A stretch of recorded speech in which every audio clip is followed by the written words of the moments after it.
Hello and welcome to Movie Talk. Now this week, the focus of the show is the critic. Every week, we're led like sheep to the water by those who know.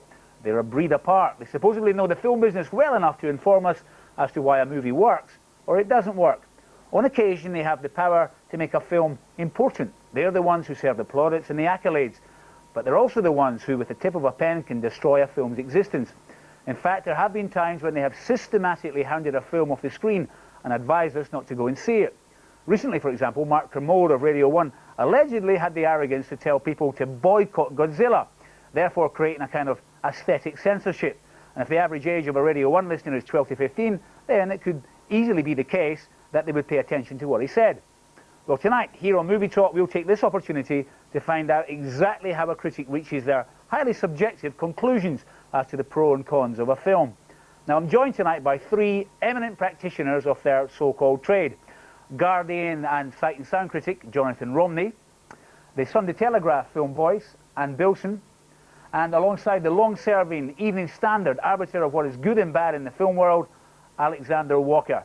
Good evening. Alexander, do you really have any clout? I don't worry whether I have power or not, because I don't write for the people who might be affected by it. I write for myself. I never try to second-guess the audience. Anyone who tries to do that isn't a critic any longer. What about you, Jonathan? Do you feel that you have some clout, and in a sense, do you feel that you're a kind of endangered species, that if you no longer have that kind of power? I think critics are actually involved in quite a complicated process, because you're involved in a dialogue with the audience, but also dialogue with the film. And as Alex says, you're also having a dialogue with yourself. I mean, you write for yourself in a way to find out what you think about the film. And it's only when you write about the film that you really know what you think. And that's when things become interesting, and the filmmakers and the audiences can make of it what they will, but it's a dialogue that goes in many different directions. Do you feel in a sense that you're an endangered species, the kind of people that actually have taken it a little bit further, who actually care about, you know, what they're writing? Basically, film production is an industry. I mean, sometimes they'd like to think it was an art, but it's basically an industry. They're trying to sell the public something, and the critic is like quality control, if you like. If you're selling cars or food, you've got the Ministry of Agriculture or What Car telling you what you should or shouldn't buy. So I see the sort of critic as a neutral buffer in between the people who are trying to sell something and the people who are their target market. No, we're not an endangered species. There are more critics than ever today. What has depreciated the market in criticism is the numbers of critics, or so-called opinion givers today. And the cause of that is really the electronic revolution that has permitted so many listings magazines to appear. That overnight almost quadrupled the numbers of critics in this country, and there are far too many opinions given today about movies. Why is yours so valid, though, in that context? Why is yours more valid than... Because there are two things that are absolutely essential for a critic. One is continuity, that you should be in the job long enough for people to get to know your likes, and probably for them even more important, your dislikes. And the other is comparison, that you yourself should be in the job long enough to be able to compare films. For quality, as Anne says, not always every week, but that's the essential thing. And after a time, quantity certainly becomes quality, but that's what people value critics for. They get to know their likes and dislikes, and they have an informed, and if I may use that word today, which isn't very popular, an authoritative opinion. Well, I think that's a problem now. I think there is a great fear of, let's say, the film buff, and the whole idea of authority and expertise, because people think that you may be talking from such a kind of rarefied corner that maybe you'll come along and say, well, this film wasn't as good as the one made in 1943.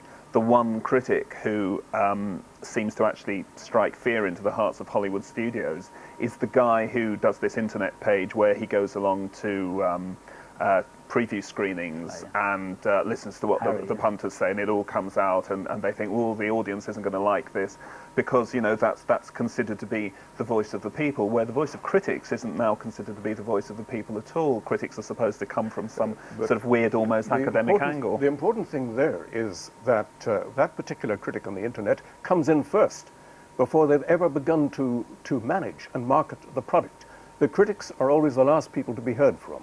So you come at the very end of a process now, and your voice, in any case, has to compete with a huge volume of advertising, which began about 25 years ago, whenever they discovered how to increase the audience by a supersaturation, that if you hadn't seen the film, an event had been created that rendered you a non-person.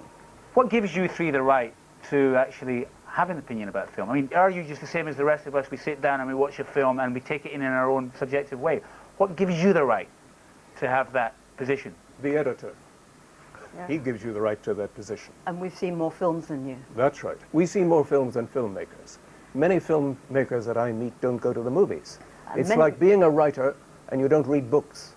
You three go to see a movie on a Monday morning and you go to this very luxurious cinema and you sit down in this comfort and you've got fantastic sound and you sit back in this rarefied position and you watch a film, sometimes alone with no other people. Don't you find you're in a position where you don't really know how a film plays? And is that not important, how a film plays? Horror films and comedies, I think, are vastly improved if you're watching them in a big audience, and you need the audience reaction for the timing of the film.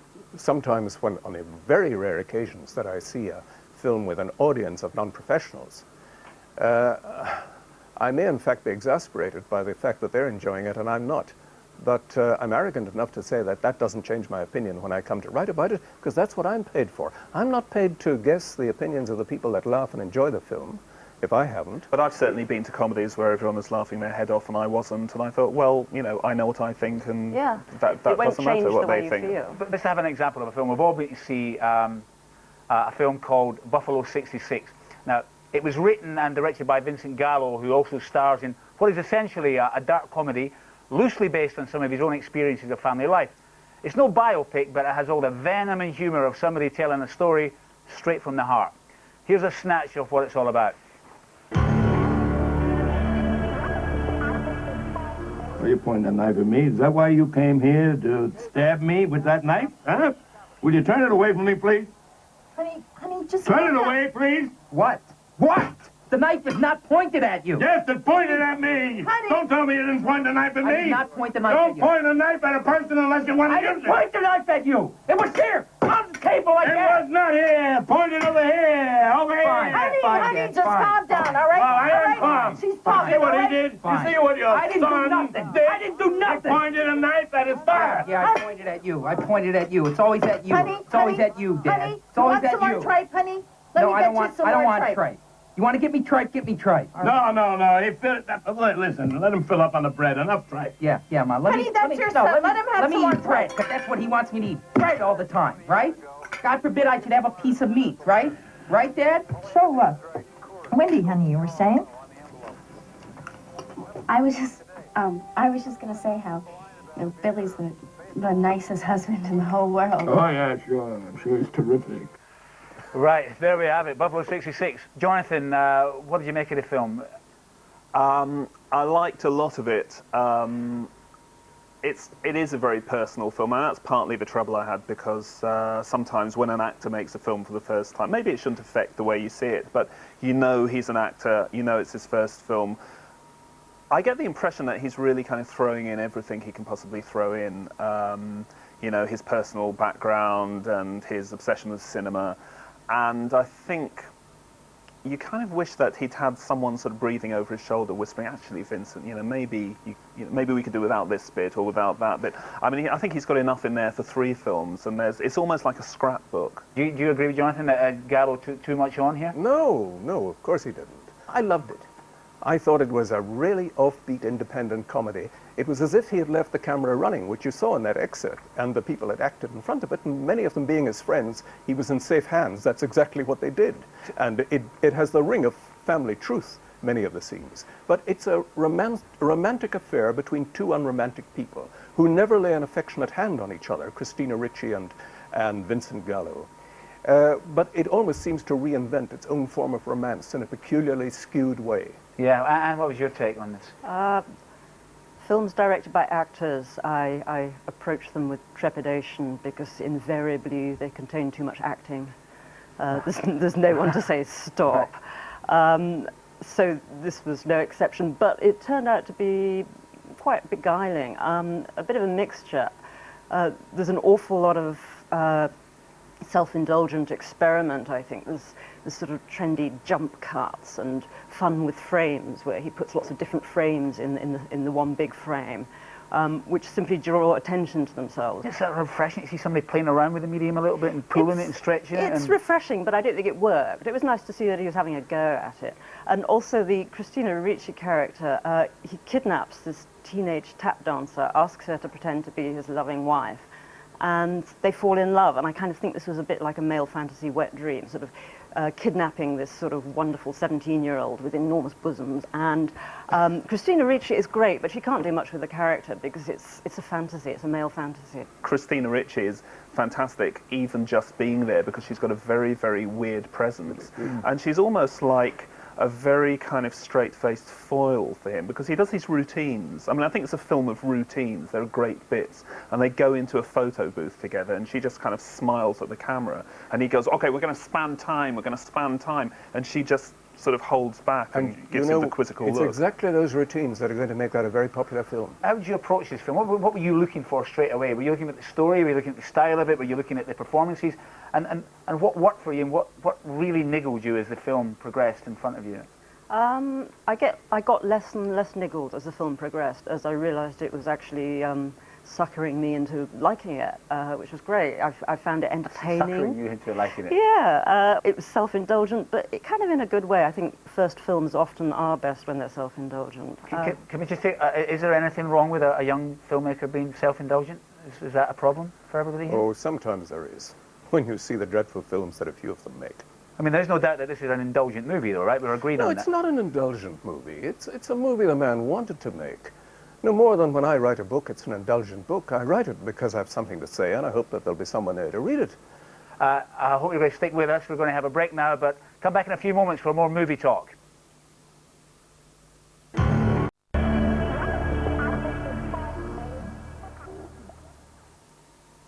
Welcome back to Movie Talk. Well, we've heard how the critics go about their job, and we know how they feel about Buffalo 66. Well, to answer their criticisms, in person is the director, writer and star of the film, Vincent Gallo, who's kindly joined us tonight as a surprise guest and sat through all of the comments. Hi, how are you? Hi, how you doing? Hi, how are you? Very nice to meet you. How do you do? So, Vincent, thanks for taking part in this experiment. What did you make of some of the comments that you heard? Well, the first thing I'd like to say is I'm not an actor turned filmmaker. I'm not Tim Robbins or Sean Penn. I haven't used the mainstream success that I've had as a movie star, which is none, to finance a film based on my own name as an actor turned director. I was very successful in the 80s as an artist. So to be classified because you didn't do your research and really read about where I was coming from as an actor, Hollywood actor turned filmmaker, is an irresponsible comment. And I sense a little bit of your own personal hang-ups as a woman that made you incapable of transcending them and enjoying the love story, which is quite evolved and quite modern. You, I don't know what to say because your comments were so convoluted I wasn't quite sure what you meant. I guess you just didn't like the film because maybe you're a little bored with cinema or something like that. I don't know. But the biggest problem I have with critics right now is that there are a few filmmakers that I'm attributed to over and over, like David Lynch or John Cassavetes. Two filmmakers I don't really like very much, and I certainly wasn't influenced by. But because journalists like to package things and categorize things, they need to use these names, but it's very lazy. I mean, you know, cinema existed a long time before David Lynch, and there were many films that had unusual families and unusual characters. And in what's called independent cinema, which I don't believe in because there's good movies and bad movies, people find it easy to categorize other artists with figureheads of supposed genres.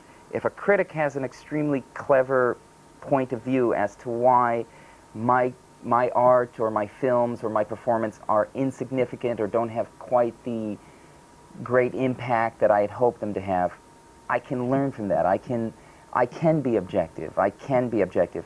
When Thelma Adams from the New York Post calls me a Calvin Klein underwear model because I did a CKB perfume commercial, Calvin Klein, CKB's underwear model's directorial debut, then I think it's the low road, and that's why I called her up personally on the phone. Are they personalising it then, do you feel? It's just, it's sophomoric. You know, what's happened with the mainstream over the years is the numbers and the economics have become so sophisticated. Leaders are people who take you where you don't want to go, and a lot of filmmakers, a lot of film producers are more interested in what they think people already want, or what they think is already going to be popular. That's and right. you know, at least what I tried to do was to be ambitious in that way, to make exactly the film that I want. So I don't understand that criticism of self-indulgent. If something's self-indulgent and it's good, then it's good. If it's self-indulgent and it's bad, then it's bad. It's worse. It's worse. It's very much worse. Do you feel that generally then, Vincent, that critics just get it wrong? They're not in tune enough with the film? No. I'm a person who looks to critics in a way for a clearer understanding of what's going on in contemporary culture. I look at Leonard Maltin's book to read about what he has to say. I enjoy critics, and I am comfortable being criticized. I'm only not comfortable when I feel the critics have personalized the reaction to a piece of art based on any sort of itchy hang-ups or special interest groups. I can feel when there's left-wing politics involved that I may offended. I can feel when there's left-wing politics that respond to a film.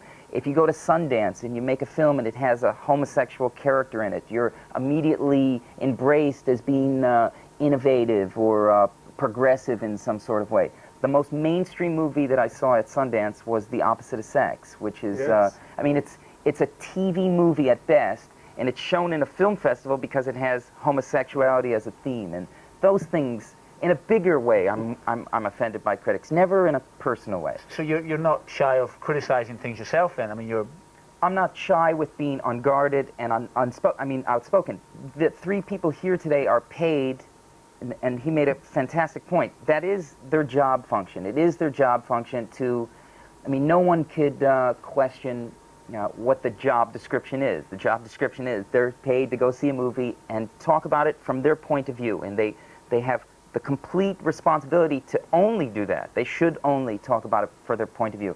I just hope sometimes that things are not as lazy. The fact that you acted in the film, you directed the film, and we've seen you acting in other films, I wouldn't bear down too harshly on us for neglecting all your other talents, including the advertising of underwear. Yes. Zip your top up, Yes. otherwise we'll think you're advertising well, I have Calvin the mic Klein. here. No, I'm comfortable with being identified as an actor, and no one should have to investigate my career. But I had a much more significant career as a painter. I mean, I'm much more of a visual artist than a unfortunately, we're film performer. critics and not art critics.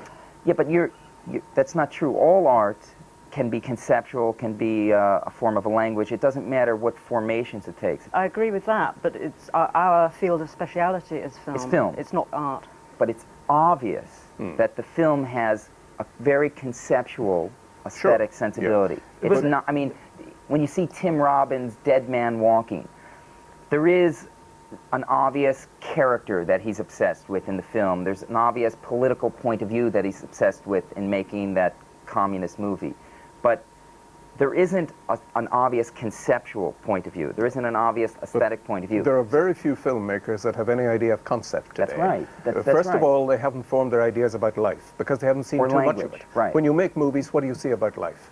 But if you look at the great filmmakers like Antonioni, Renoir, Bergman, and so on, they have a view of life, and within a minute of their film opening, you know that you're seeing... They have their own point of view. They have their own point of view.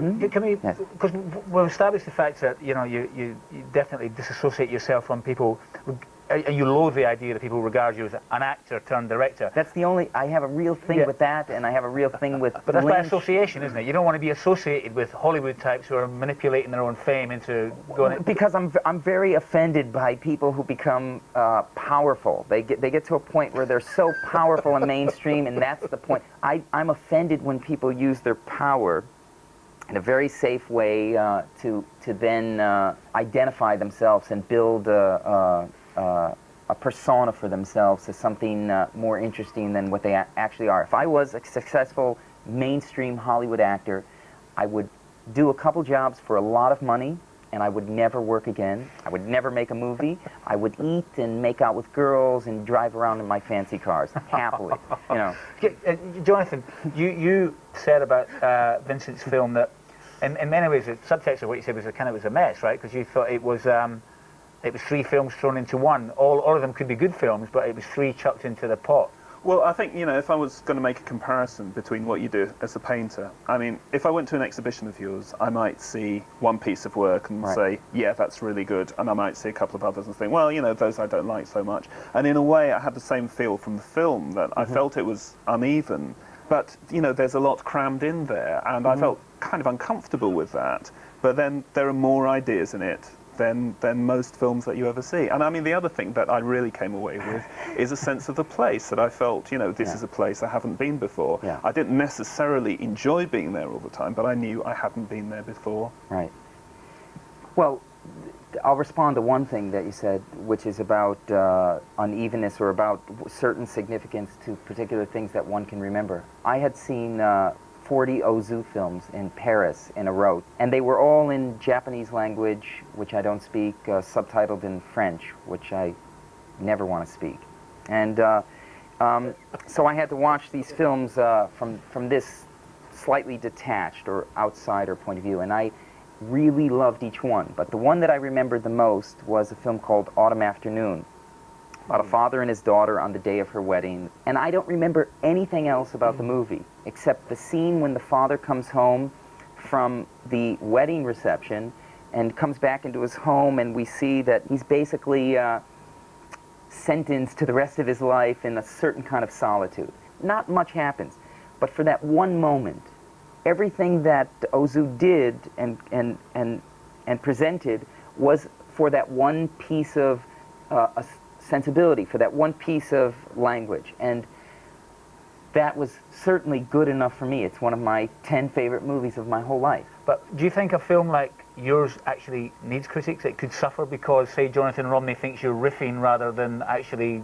creating something that you see as structured? Yes, it can affect the life of a film, but it cannot affect the impact of a film, and that's where I feel liberated.